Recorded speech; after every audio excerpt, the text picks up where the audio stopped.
J'aimerais partager avec vous ce soir sur la foi d'un homme. Une foi dans les Écritures que Jésus va remarquer et signaler. J'ai noté une foi étonnante.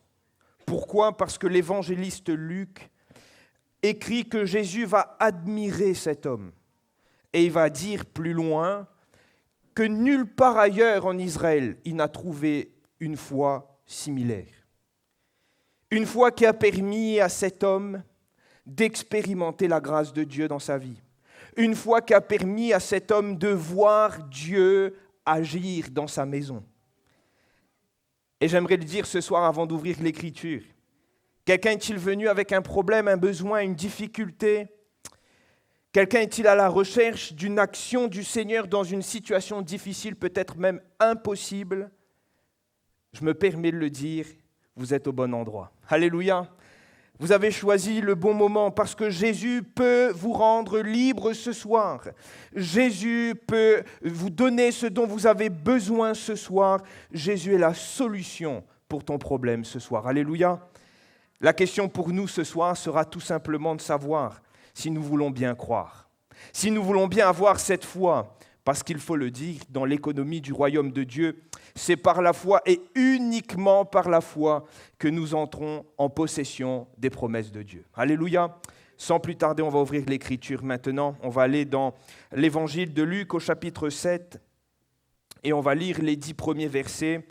L'Évangile de Luc au chapitre 7 et nous lirons les 10 premiers versets.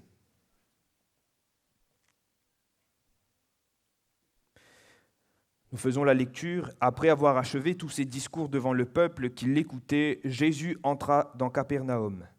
Un centenier avait un serviteur auquel il était très attaché et qui était malade sur le point de mourir. Ayant entendu parler de Jésus, il lui envoya quelques anciens des Juifs pour le prier de venir guérir son serviteur.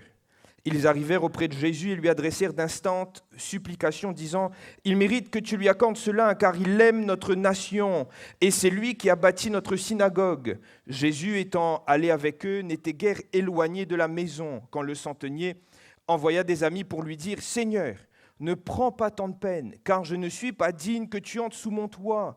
C'est aussi pour cela que je ne me suis pas cru digne d'aller en personne vers toi, mais dis un mot, et mon serviteur sera guéri. » Car moi qui suis soumis à des supérieurs, j'ai des soldats sous mes ordres. Et je dis à l'un, va, et il va, à l'autre, viens, et il vient, à mon serviteur, fais cela, et il le fait. Lorsque Jésus entendit ces paroles, il admira le centenier. Et se tournant vers la foule qui le suivait, il dit, je vous le dis, même en Israël, je n'ai pas trouvé une aussi grande foi. De retour à la maison, les gens envoyés par le centenier trouvèrent guéri le serviteur qui avait été malade. Amen. Amen. Je vous le dis, même en Israël, je n'ai pas trouvé une aussi grande foi. La foi de ce centenier a marqué Jésus, a arrêté Jésus. La foi de ce centenier a été relevée par Jésus. Et c'est la foi de ce centenier qui lui a permis de voir la main de Dieu agir dans sa maison. La remarque de Jésus n'est pas anodine ce soir. La remarque de Jésus marque tout le caractère étonnant de la foi de cet homme, au point qu'il dise qu'en Israël, il n'y a pas eu de foi similaire. Et je le dis ce soir, il dit cela devant des Juifs et il parle d'un Romain. Alors ce soir, on pourrait se poser la question, qu'est-ce qui caractérisait la foi de ce centenier ? Qu'est-ce qui a au final interpellé Jésus face à ce centenier ? Lorsqu'on regarde le discours des anciens juifs qui avaient été envoyés par ce centenier afin de trouver cause auprès de Jésus pour qu'il vienne dans la maison, on pourrait croire que ce centenier était au final méritant. Après tout, ce n'était pas n'importe qui ce centenier. Un officier romain, il représentait l'autorité en place, l'envahisseur. Il était chef sur 100 soldats, il avait du pouvoir, il avait de l'autorité. Normalement, n'importe quel juif lambda de l'époque aurait été en devoir de se déplacer si le centenier lui demandait de le faire. Et face à Jésus, l'équation est la même. C'est un officier romain face à un simple juif. Au-delà de ce qu'il était, les anciens juifs qui viennent vers Jésus montrent ses mérites et ils mettent en exergue les mérites de cet homme. Luc nous dit, ils font d'instantes supplications à Jésus. Ils disent à Jésus, mais il mérite. Cet homme mérite que tu viennes. Cet homme mérite que tu viennes jusqu'à sa maison. Cet homme, c'est un bon gars, Seigneur. Cet homme, il a fait des choses qui est bien. Cet homme, il aime notre nation. Cet homme, il a même construit nos lieux de prière. Les anciens Juifs mettent en évidence tous les mérites de cet homme. Et quand on regarde à cela, on se dirait, mais c'est vrai, cet homme mérite. C'est vrai, cet homme, c'est quelqu'un de bien, il aime la nation. Cependant, remarquez que dans le texte, ce n'est pas ce premier discours qui interpelle Jésus. Ce n'est pas au final l'énoncé du CV de ce centenier qui a étonné Jésus.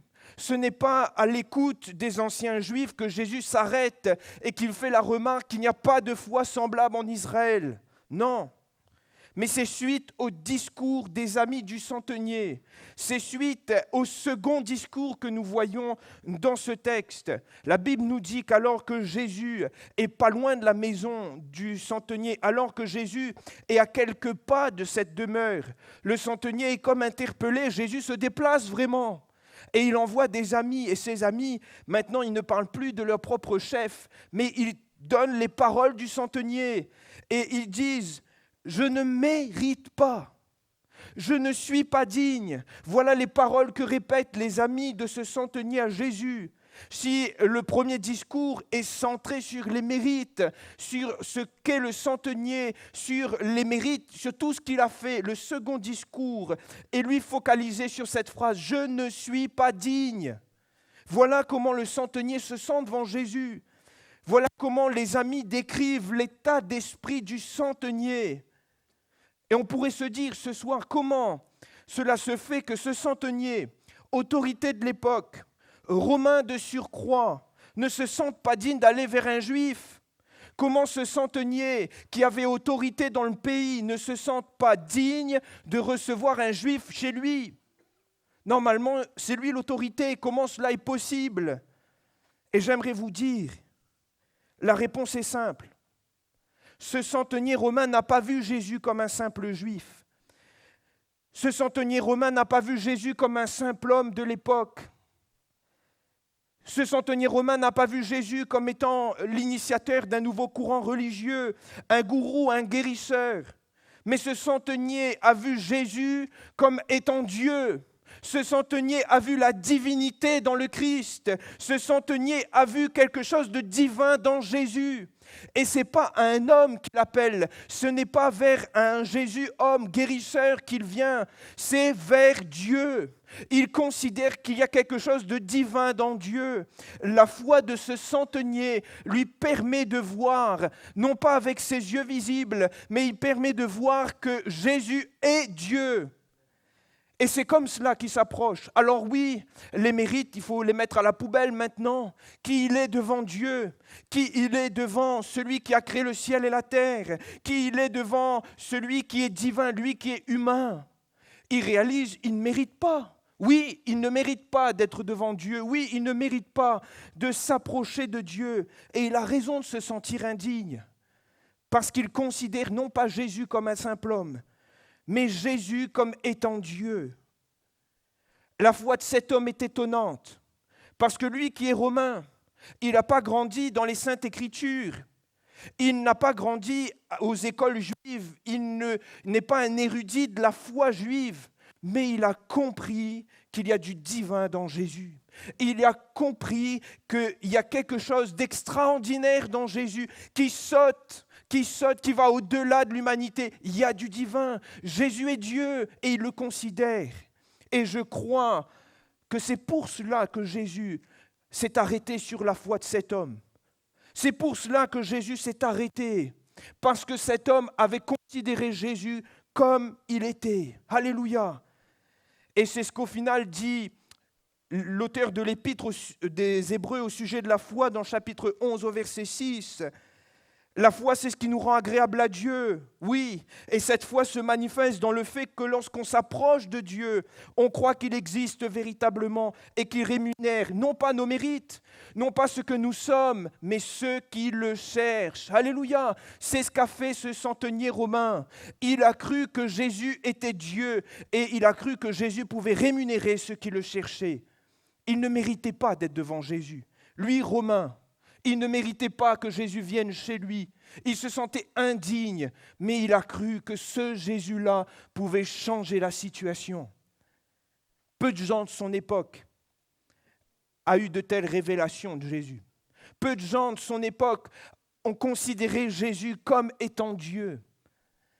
Mais lui, Romain, et j'insiste, il est païen, il est étranger, il comprend la divinité du Christ. Et c'est comme cela qui s'approche de Jésus. Et j'aimerais le dire ce soir, quelqu'un a-t-il besoin d'une intervention de Dieu? Quelqu'un a-t-il besoin que Jésus intervienne dans sa situation? Considère ce soir que nous ne sommes pas en train de prêcher un dogme ou juste une histoire, que nous ne sommes pas en train de prêcher une religion, que nous ne sommes pas en train de prêcher des croyances, mais nous sommes en train de prêcher Jésus. Jésus qui est fils de Dieu, qui est venu ici-bas, Jésus qui a souffert à la croix, Jésus qui a tout payé, Jésus qui existe et qui est présent ce soir. Si nous croyons que Jésus est là, si nous croyons qu'il existe, si nous croyons qu'il est en mesure de rémunérer ceux qui le cherchent, Jésus peut intervenir dans nos situations. Jésus peut agir dans nos problèmes. Jésus peut venir au secours de celui qui est affligé. Jésus peut te secourir là où tu es, quel que soit ton problème, quelle que soit la situation, quelle que soit l'impossibilité. Alléluia! C'est ce qu'a cru le centenier. Il ne s'est pas approché d'un homme, il s'est approché de Dieu. Et il a été rémunéré. Sa foi a été rémunérée. Alléluia! Ce n'est pas tout. Si cet homme réalise que Jésus est Dieu, j'aime bien, il fait une image simple, mais qui révèle une vérité si profonde, si grande. Lui, il est chef, il est centenier, il a la responsabilité de 100 soldats. Et il le dit, il sait que lorsqu'il dit va, le soldat il va. Quand il dit viens, le soldat vient. Quand il dit fais, le soldat fait. Il considère que lorsqu'il donne un mot, une parole, le soldat est en obligation de l'exécuter parce qu'il a autorité sur le soldat. Et ce centenier simplement fait cette comparaison en disant que si lui pouvait agir sur son soldat par une parole à cause de son autorité, Jésus aussi pouvait faire la même chose, mais non pas sur des soldats, mais sur la maladie de son serviteur, par une parole, parce qu'il avait autorité. Ce centenier est en train de proclamer que Jésus avait autorité sur la maladie et sur la vie de son serviteur. Ce centenier est en train de proclamer que Jésus avait autorité sur ces choses, même là où l'homme avait des limites. Ce centenier proclamait l'autorité de Jésus. Il avait considéré qu'une parole était suffisante, que même si l'homme ne pouvait rien faire, Jésus pouvait, parce qu'il avait autorité. Quelle révélation à ce centenier, quelle étonnante révélation à ce centenier dans son cœur. Il est conscient que Jésus a autorité sur son problème, autorité sur sa difficulté. Et j'aimerais le dire ce soir, Jésus a autorité. Alléluia! Jésus a autorité sur la maladie. Jésus a autorité même sur ta vie de péché. Jésus a vaincu le péché à la croix. Jésus a autorité même sur les problèmes qui nous semblent impossibles. Jésus a autorité. Alléluia! Rappelez-vous dans les Écritures, une parole a suffi. Souvent, lorsque Jésus dit « Lève-toi », ça c'est Pierre et Jean qui vont dire à ce paralytique « Lève-toi et marche ». Lorsque Jésus dit à la tempête, tais-toi, la tempête s'arrête. Lorsque Jésus dit, va, ta foi t'a sauvé, la personne peut partir parce que sa foi l'a sauvé. Lorsque Jésus dit au brigand sur la croix, que je te le dis, tu seras avec moi dans le paradis, une parole de Dieu suffit parce que Jésus a autorité. Alléluia! Cette foi étonnante de ce centenier est étonnante parce qu'il a compris l'autorité de Jésus. Lui qui est romain, lui qui n'a pas grandi dans la foi juive, il comprend que Jésus a une autorité. Il comprend que Jésus est supérieur à ses problèmes, supérieur à la maladie, supérieur même aux problèmes là, parce que la mort était proche. Il croit que Jésus peut. Jésus, il peut sauver la vie de son serviteur. Jésus a autorité. Permets-moi de te poser la question ce soir.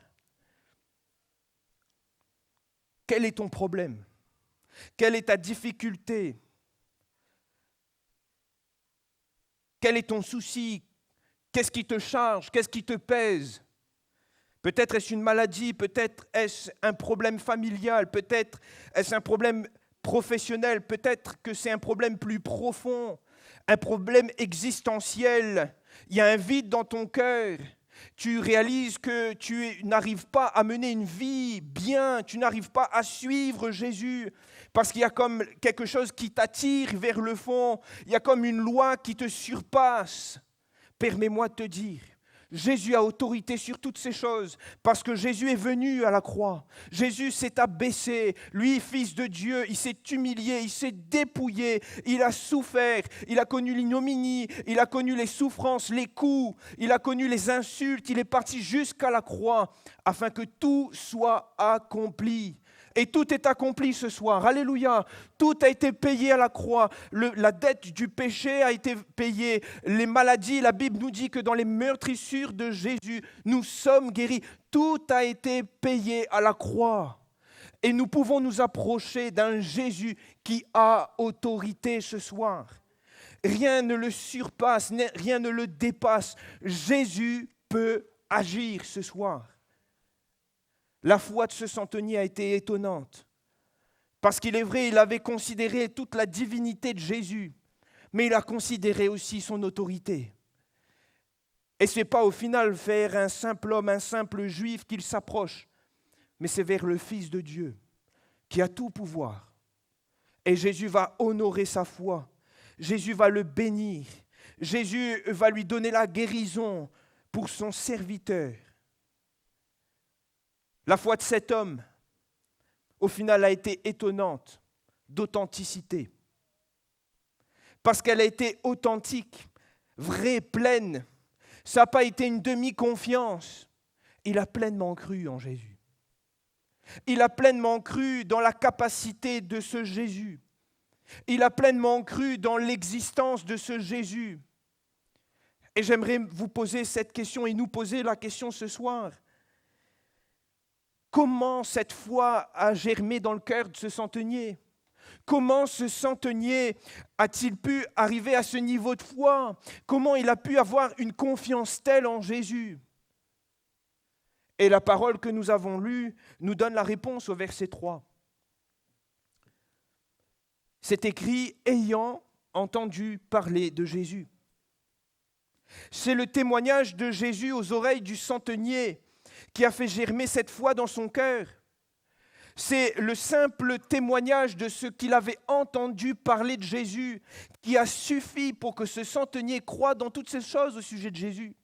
C'est uniquement une parole qu'il a reçue, entendue, parole qui parlait de Jésus, parole qui décrivait ce que Jésus disait, ce que Jésus faisait, qui a suffi pour que le centenier ait une telle confiance en Dieu, une telle confiance en Jésus. Et je le répète encore une fois, il n'a pas été versé dans les Écritures, pas versé dans la foi ni la loi juive. Cependant, l'écoute de Jésus a suffi pour faire germer la foi dans son cœur. Et c'est aussi ce que l'apôtre Paul dit aux Romains dans le chapitre 11, c'est que la foi vient de ce qu'on entend, et ce qu'on entend de la parole de Dieu.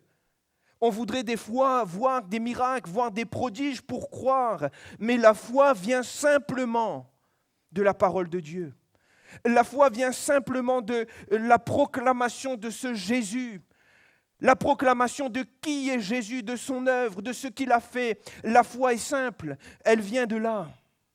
La foi est simple parce qu'elle germe dans nos cœurs lorsque nous avons une écoute au final honnête, simple, de la parole de Dieu. Et Dieu est en mesure de susciter la foi dans les cœurs. Alléluia. C'est ce qui s'est passé pour ce centenier. Remarquez avec moi, Jésus n'a pas franchi le palier de sa porte. Il n'a même pas vu Jésus de ses yeux. Il n'a pas vu Jésus agiter ses bras.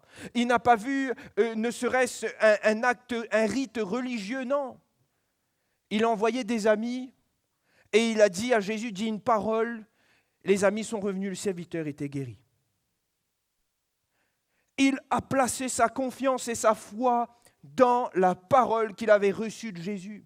Simplement, pas plus, pas moins.